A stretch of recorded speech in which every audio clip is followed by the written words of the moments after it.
Hello, everyone, and welcome to the Tainted and Tempted podcast.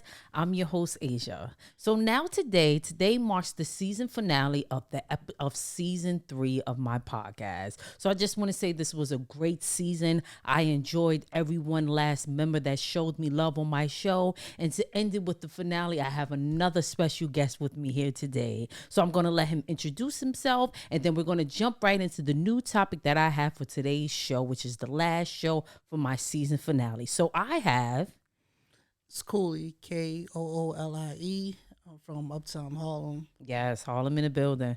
of course. Yes. Okay, so the topic for today's show is mental health issues. Now, for my last episode, I discussed about mental illnesses. And now I just want to talk about mental health and how you can notice it within somebody that has a mental health issue. Okay, so the first question is, what is your take, Cooley, on mental illness? I feel it's a very serious topic that is brought up a lot more in our community now. Before, I feel like it was always around, but now, since we've seen a lot of people pass away from it, it's brought up a lot more. And a lot of the people that are going through it, a lot of people that I know are going through it too.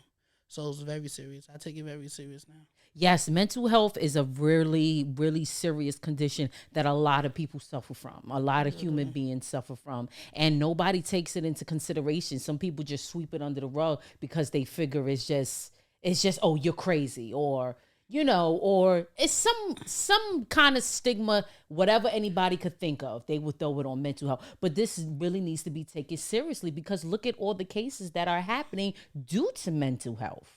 I feel like a lot of people just see them sweeping on the rug because you're supposed to be strong about it. Mm. You're not supposed to cry about anything like that. You're supposed to just move on from it. So when stuff like this happens, people brush it off. And then it gets worse, and then it leads to all these massive killings, all these massive shootings. Let's just jump right into it. Yes. So the next question is, do you believe mental illness is curable? Yes, you just have to find a way that kind of relax your mind to it. A lot of people might do music. A lot of people might take a break. You gotta give people their space sometimes. Yeah, you do. A lot of curing things is therapy, getting into therapy, having a psychiatrist just in case you need medication. If your mental illness is very that serious and it needs attention, medical attention, exercising helps. Exercising every day, 30 minutes to a day, walking, journaling, writing, that helps also. And mainly just taking time for yourself to really focus on your mental health and notice the symptoms of when your mental health is decreasing. Because your mental health can decrease. It can. There's a lot that's going on around the world, and a lot of stuff hits people different. So you never know what somebody's going through. So I take it every day. I take everything a day at a time. If I feel like I'm getting stressed, I usually write or take a walk, listen to music. That's for me. That's what you do. Or some people smoke a blunt. That works. Take a shot. Whatever works Take for a you, shot. whatever works. Oh, God. So can mental health be prevented? I don't know if it can be prevented, if it can happen to anybody. Mm-hmm. You never know. Unless I say a lot of situations happen to different people that might break them down. Some people don't even realize that they have it until it's probably too late. Yeah, I feel like mental health can be prevented if you look for the early signs. Like if you see the person shying away, or you see if the person is too overly excited about things, or they just having a giggly effect, like that's a nervous effect that they have, or just anything, I say, or they just don't indulge into everything. They're kind of like shying away. Those are the signs of something is going on. You got to know the person too. Yeah. Because that might be how a person acts sometimes, and there might be nothing wrong with them. But other people, you just got to pay attention to them. And sometimes you could know somebody 100% and they still be suffering from, and they won't even let you know. That's true. They won't dealt with that. You dealt with that before. Yeah, like they won't even let you know, but looking for the early signs, checking in with yourself. I feel like, a lot of people don't have mental health issues because they do these things, because they exercise frequently, take walks, journal. They just do these things just because. And that helps people, that helps them with their mental health or mental well-being overall. Yeah, You know, I think a lot of people kind of push it away too. what 'Cause mental well being or or like the mental health issue, they don't want help. They feel like they can do everything on their own, and we all need help. I had to realize that too. We all need help. we all need help. Nobody knows this world. Right. This world was created before we got here. So for Exactly. you to be sitting around here thinking you know everything and you throw it under the rug about your mental health is crazy. Yeah, You gotta stop thinking like that for anyone. I do that a lot too. I kind of brush everything. I try to do everything by myself because I feel like if it's me, I'd rather mess up on my own than have somebody else mess up for me. Then I'd be mad at you. But I realize that you gotta get help sometimes. You gotta get help sometimes, and that just comes from that strong stigma that Black people have. You know, because we made it on our own. Nothing was given to us. We didn't get a silver spoon in our mouth. We didn't grow up in Beverly Hills and have the nice lifestyle and everything. Everything we had to hustle, grind, and get on our own. So now when somebody comes into our picture and tells us how to do it, we kind of feel away. Like, oh, like, who are you? Like, who are you? You know what I'm saying? You trying to play how smart I am, but you know what? They helping you. They encouraging you. And that's how we got to get used to certain things like that because it's real nice, genuine people out here. I feel it all depends on your mindset too. Yeah. Because I feel like the young generation they don't take it that serious. They feel like I do it on my own. Mental health is not serious until you get into a phase where you deep in depression. And then, because you know, it's the stigma on Black people. We can't cry. We can't show our emotions. If we do, we're crazy or something is wrong with us. And even with women, you know, look at women. Once we speak about how we feel about this and that, oh, we're emotional or something, or we got our monthly, or all these bad bashing things that come out about us when we're just speaking about how we feel. Yeah, we all different. Yeah. Everybody has their own ways of doing stuff. All different. Yeah, we are. So what causes mental health problems? For me, when I dealt with a situation where I lost a friend to mental health. Oh, I'm sorry to hear that. Yeah, thank you. With him, I guess it was a lot of stuff that was happening around him. He was dealing with a lot of situations, and it got to him. Like you said before, your environment. Yeah, the environment. I never knew. What he was going through because every time we would hang out, it was all fun and laughter. Always had a joke. So when it happened, it caused me to look at mental health way different. Take it more seriously. Yeah. You know, mental health is caused by biological issues too. Yeah. Genetics. It can also be life events, your environment that you're around. You know, I feel like that's the two main things: life events and environment. Yeah, makes a major and genetics. Right. And if your parents suffered from a mental illness or a mental disorder, it can pass down to their kids, or you know, and the cycle keeps going on. You might not have it as severe, but you might have some form of it. Right. That's true. Yeah, so, you know, it really happens. So do you know someone with a mental health condition? You just said your friend passed away. Yeah, he passed away from it. For me, it made me look at a lot of things different. I started looking at myself different for like a lot of situations what I was going through. So I had to take a couple of steps back, had to reevaluate myself. I look at life differently from that point on and took mental health serious. Well, I'm trying to, you know, I haven't had a friend that I know of that had a mental health condition that I can really think of. No. But I just take mental health seriously for myself, you know, because this is a crazy world out here. Things shift from left and right, and I'm always 10 steps ahead of anything, you know. So daily journaling, writing, affirmations, being positive with myself, telling myself positive thoughts, putting myself first, being connected with my inner child, just being happy, you know. And those are the things that I focus on time in and time out because I don't want my mental health to decline. Because anybody's mental health can decline now. Right. Just nobody's bionic, man, and say, this ain't gonna happen to me, because it can happen. It can happen just like this. So you got to take those precautional steps and have to put it into place and really do it so it won't happen. Or when it does happen to you, know the steps already. I feel like it also depends on the people you hang around. That causes a lot, especially when you're trying to change your life around. You hang around the same people that's, it's not good for That's you, not so. doing the same thing. There's just, And then you try to separate thing. from them. They feel some type of way from you trying to separate from them. And it causes a whole big issue. And it brings your mental health even down even more now. Because now you feel like, am I really this way? No, even though you're trying to change, but they're still stuck to the same mindset. So it takes a lot out of you. And I have an episode on my season 2 of my podcast. I talked about that, just growing up in Harlem, the Bronx, New York. It's all the same place at the end of the day. Don't matter. And hanging around a lot of females will get jealous or just feel some type of way when I pull up on the scene. And I used to let that bother me, but after a while, I just let it go. You know what I'm saying? Because they knew that I had something within and they were jealous about that and they try to bring me down in different ways. Now, if I would have let that work, it would have worked. But I didn't let it work, and look at me now.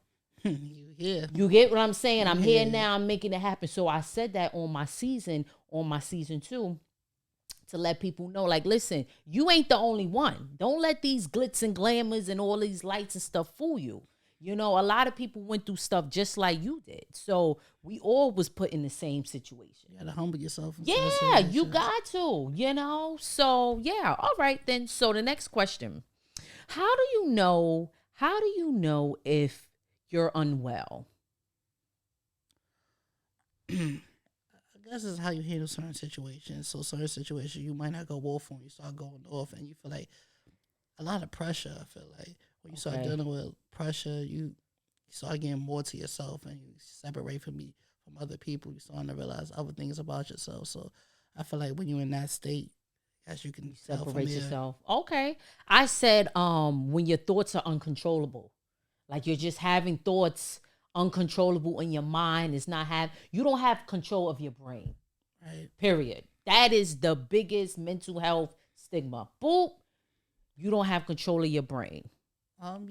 Controlling emotions can also be a play of that. So that's hard. Your feelings are down. You're not being up happy. You're always sad. You're always down, depressed. Yeah, that takes a lot. It takes a lot. Just thinking about it is a lot, Okay, then. So gun violence is taking over. So let's just switch it now. I want to talk about gun violence. Gun violence is taking over the world. Did you just hear about the young man that got killed in Harlem? I know you heard.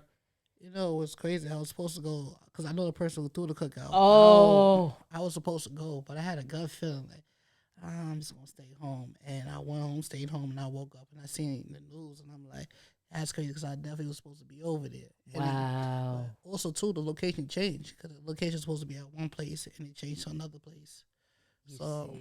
You never know.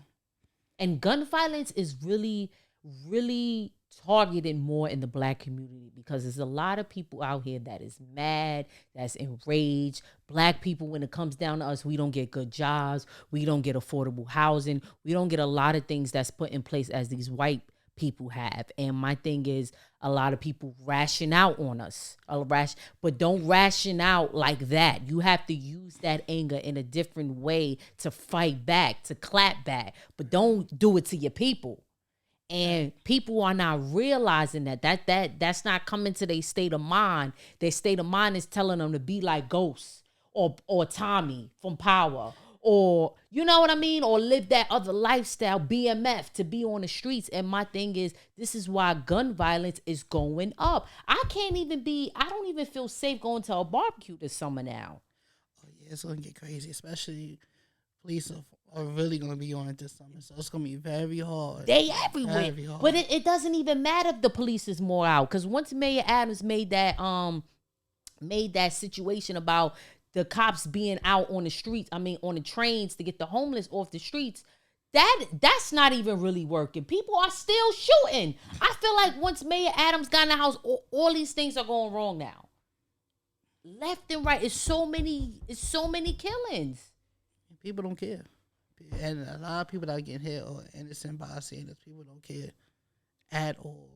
Oh my God. It's like, I don't even know what to do. Look at the situation that happened in Buffalo, in the supermarket. You know what I'm saying? Then we have Texas, the little kid. Like, it's like, what are these people really doing to themselves? Like, how are these people really feeling on the inside to go out and shoot up an elementary school? You never know. What You could never you, know. what mental health? That's why I stress mental health. You gotta take, as I tell you, every day you gotta take a step at a time. If you feel too stressed, relax. You have to relax. No matter how you do it, relax. And take it easy. So, do you think the crime rate will decrease if we have more resources for mental health? Yes and no. Mm. Yes and no. I feel like it's kind of, for me, kind of feel like the crime rate is kind of like how it was in the 80s. The 80s, the beginning of the 90s. It's crazy out here. A lot of the younger generation is kind of goes looking up to the older generation. When the older generation wasn't doing good, that's where the young generation is getting it from. So if you grow up seeing it, that's what you feel like how life should be. So seeing how life should be is now you're in a state where your mind can't change. This is how it is. I believe everybody's mind can change. Yeah. Yeah, I believe everybody's mind change. But yeah, okay. You have to be strong enough to change it too. Mm-hmm. You do. That's why I always say it. Sometimes you gotta change your environment. You do. That's the main one. Main one. So you think so? That was your no answer. Yeah. No. What is your yes one? Resources, yes. I feel like if you do put more resources out on mental health, I think we could start off as in high school classes about mental health, because I feel like that's where a lot of it started. We have classes about mental health. You can see a change. Because when I was growing up in high school, we didn't have no class on mental health, and I don't think it was that serious as it was now. It wasn't. Yeah, it wasn't. Well, I believe that the crime rate will decrease if we have more resources for mental health. If we have more activists, we have more politicians, not even the president. That would be a big one if the president does a whole speech about mental health and putting mental health resources and institutions and more things in this world. That will really help the mental health stigma, because I'm pretty sure is another gentleman, and I don't want to say this, but I'm pretty sure there's another gentleman planning another assassination or another killing just like the one we had. It is. We just didn't hear about it. We just didn't hear about it. We just don't know about it. And they're planning their next execution. And this is real, because Sandy Hook wasn't too far from when Joe Biden just got in that White House. That's true. It's just these killings are right around the corner from each other. Also, too, if the president's going to come and do it, he got to have people from this area. So when you see familiar faces, it works different than having faces that you don't normally see. And then it's like, I will listen to this, and you see a familiar face, you be like, okay, you grew up in the same area as me. Yeah, I'm gonna listen more now. And that's the part of my podcast. That's why I have a podcast, because I want to talk about what we're going through in this world and our generations. And I want people to listen. I want people to be open-minded and understand, like, wow, she's really doing something really good. We need stuff like this. Yeah. The people that can hear people realize that you're not alone. Yes. So people are enraged, and it's because we don't have jobs. We don't have affordable housing. We don't have nothing. We have to go outside and make it. And that's why it's like it the way it is now. But we need to stop being so cruel to our own kind. We can't even look at our own kind. It's like we look at each other and we go like this. Because it's like, you got a problem with me, or all that bullshit that stems with it. I also think, too, is people don't want to help. We got to help each other. Everybody can't be number one. I always say this. Everybody, if you play your position, you work as a team, y'all can get there. Everybody can't be king at once. Everybody, you got to play your position. Play your position. Sometimes what the king might not see, you can see, and you can help the king out. And now you create your own team after that and move on from there. Yeah. So now let's interview you. Yes. So, again, what do you go by? Coolie. Koolie. Okay. So, Coolie, tell me about yourself. Who are you? I'm an artist from Harlem. I started rapping when I was in third grade.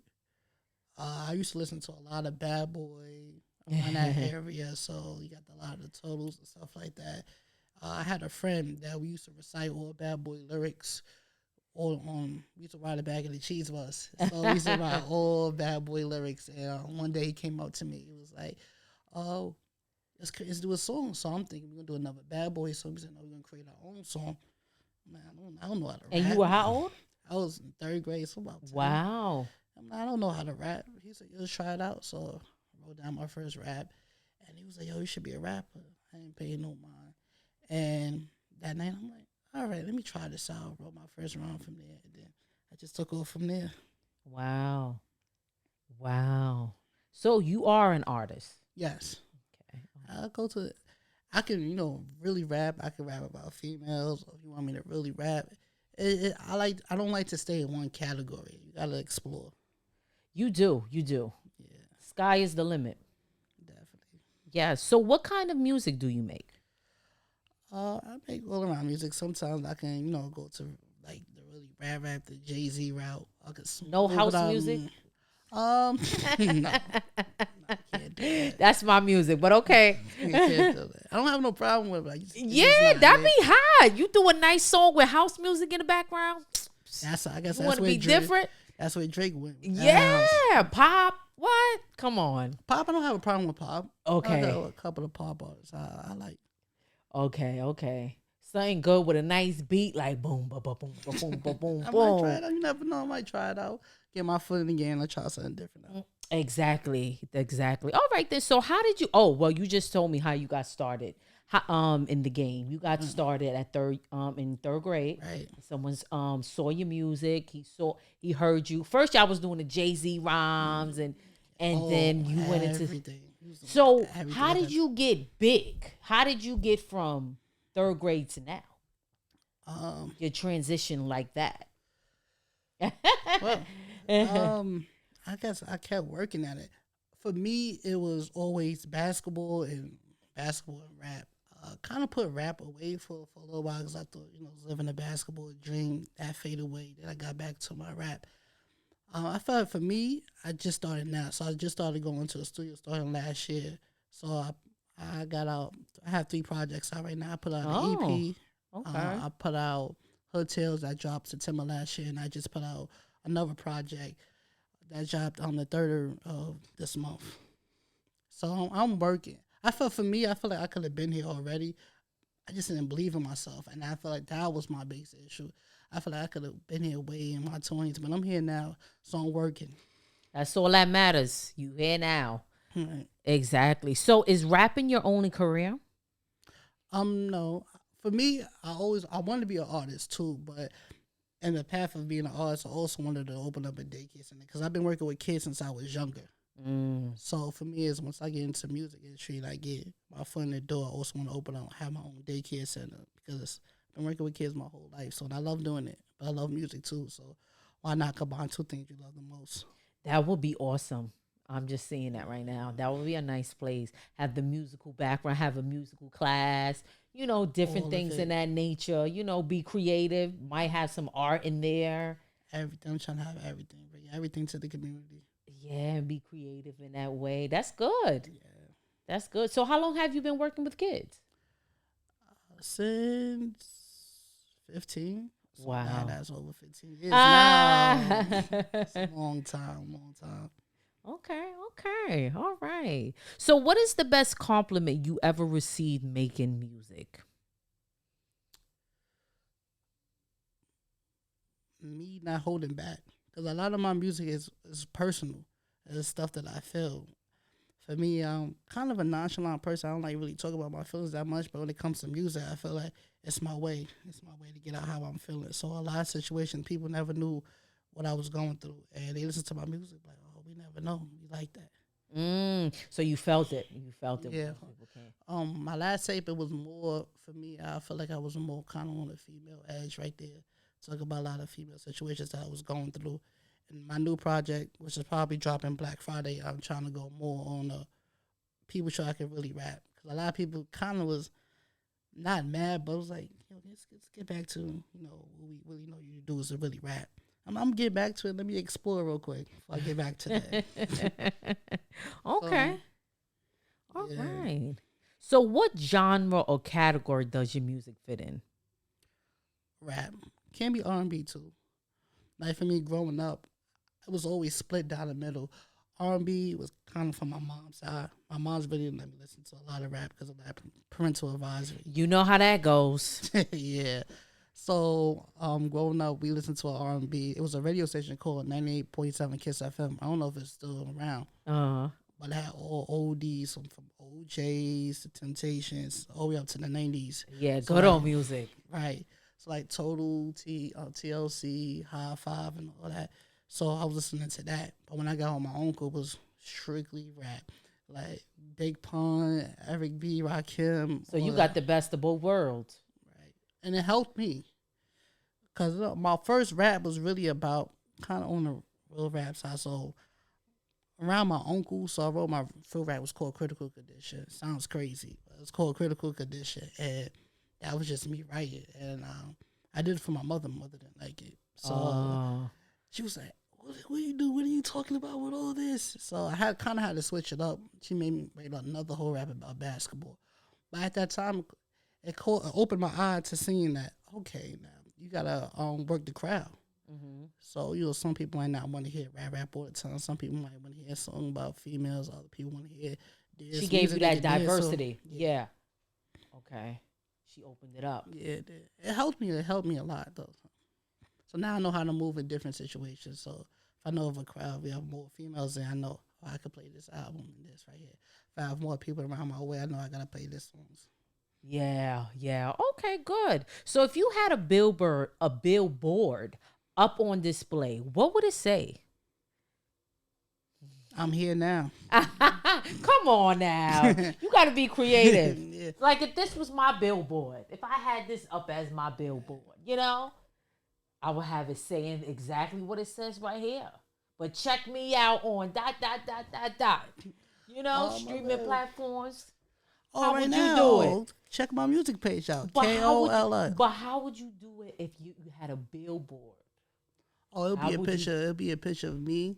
I'll probably have my son out there. Probably a microphone. Okay.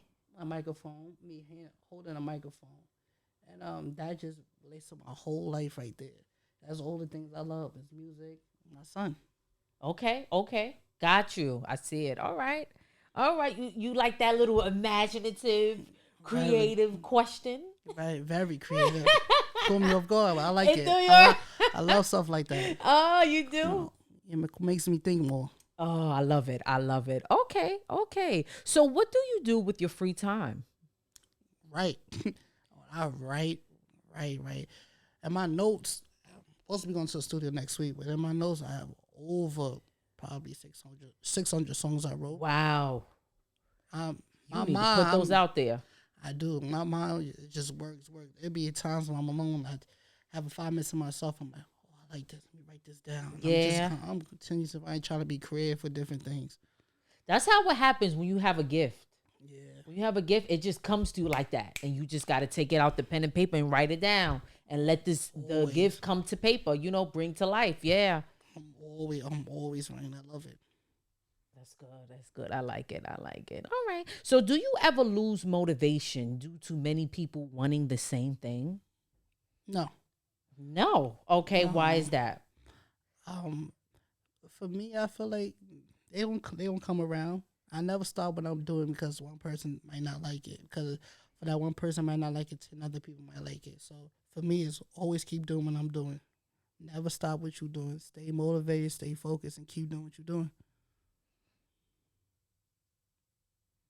That is true. I was about to say something. That's why I got a little quiet. And that's with me. I don't lose motivation. I gain determination. I gain it more and more every day. I don't see myself losing motivation because I'm already just a motivated person. And when you get your motivation from God, you ain't worrying about nobody else. You get what I'm saying? Mm-hmm. When you got the higher power with you, you're not worrying about anybody else liking my photos, my status, my this, because you already know you in your own lane. Yeah, I'm so focused right now with music to take it into another level. Like nothing can stop me right now. No matter what you say, you can't stop me. I'm too focused right now. Yeah, when you focus in your own lane, and when you get your power from the higher power, you in your own lane, and nobody stopping you.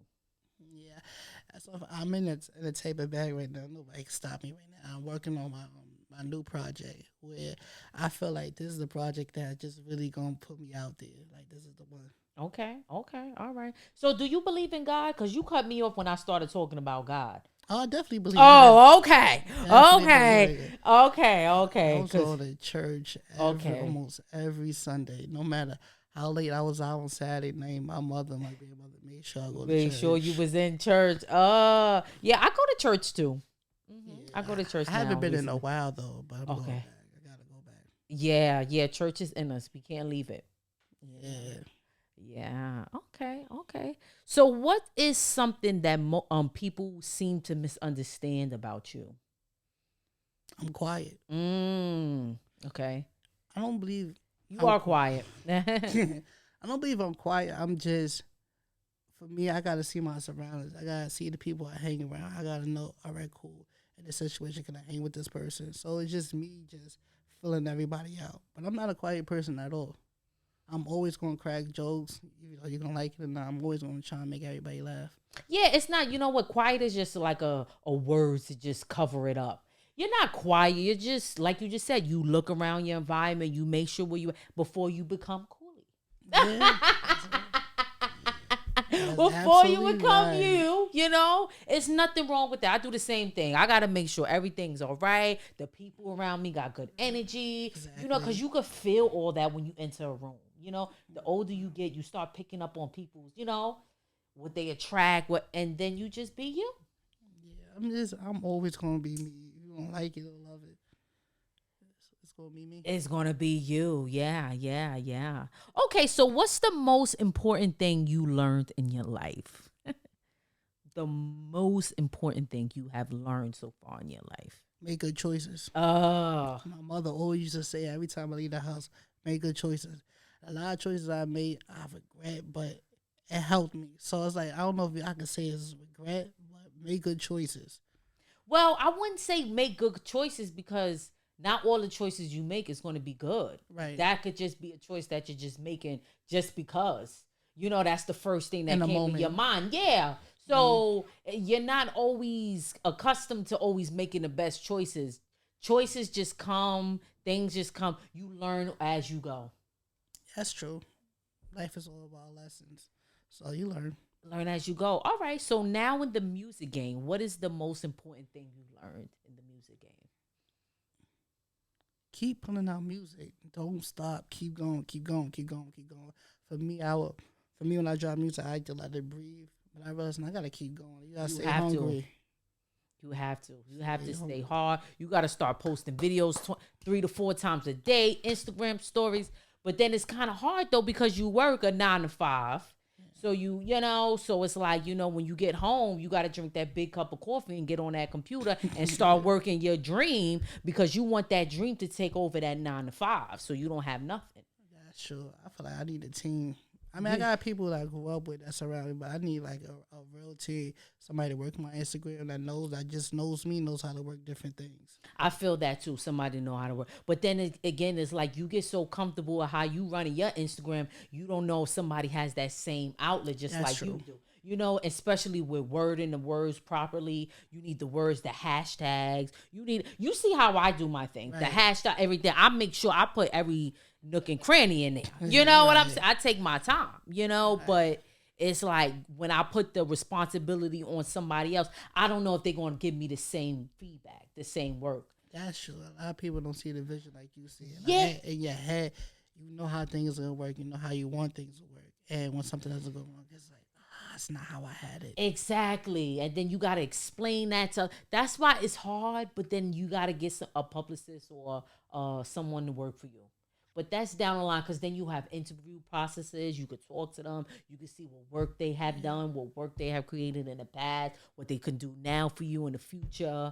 You know, different things like that, you know? So, Yes, yes, yes. Well, thank you, Cooley, for coming on to my show. I Thank you. appreciate it. And this is my season finale of Tainted and Tempted podcast, and you ended it all greatly. Thank you. Thank you. Thank you. Appreciate You you for having me. Yes, yes, yes. So, everyone, I just want to say thank you for tuning into the Tainted and Tempted podcast. I'm your host, Asia. And like I once said, today is the season finale of my season 3 of the Tainted and Tempted podcast. I will be back in September. So, enjoy your summers. Today is the first day. Enjoy your summer like I will enjoy mine. And Cooley, recite, your information once again. Apple Music. You want to add me on Instagram is KOOLIE. Apple Music is same thing, KOOLIE. I just dropped a tape called Paint and Play Ways. Another tape coming out around Black Friday called Principle and Morals. So look out for that. Okay. Thank you, everyone, and see you all soon. Bye-bye.